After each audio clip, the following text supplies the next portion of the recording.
You ready? Yep.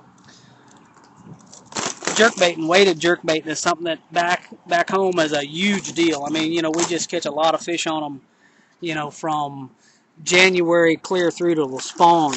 And one of the kind of isolated deals is this big Rapala. We catch a lot of big fish on this big Rapala.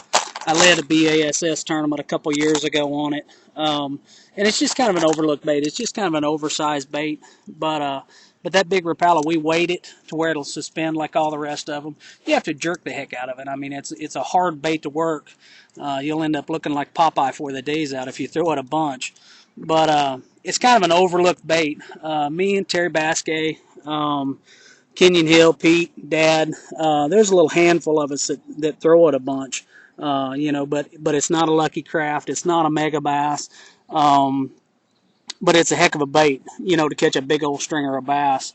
And it's not always the day that you would expect, too. Sometimes the real blustery, windy, 40-mile-an-hour days that you can't fish anything else are the really prime days to throw it. But also, it's a great bait to throw on a dead slick calm day. Just big bass will eat a big bait. And like I say, it's just a bait that we catch a ton of bass on over the year. Throughout the course of the year, I'll have a couple of those really big days, on it. You modify those too? Oh yeah, a little bit. I add a little bit of weight to it, so it'll make it suspend. Most of the time I add mine in the back. I've got some of them that I add it, through the sides of it. It's pretty crude. Some of them I still add a little weight to the hook. But because it's a big wood bait, you can modify it in a lot of different ways. Like that one, I've got the weight back there on the back end of it, because maybe when I put it in the water, it was floating a little bit too much head down, so I wanted it to float, more level in the water.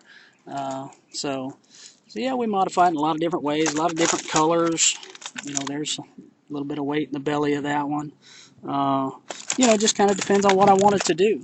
Sometimes I want it to float head down, sometimes I want it to float real level. But like I say, because it's a wood bait, you can actually manipulate it, and there's weights in the back of that one there. You can weight it a lot of different ways to make it do what you want it to do. It's easier to work with than a plastic bait, and I think that's probably why I throw it. It's a big wooden bait, like I say, and it's easier to mess with and manipulate.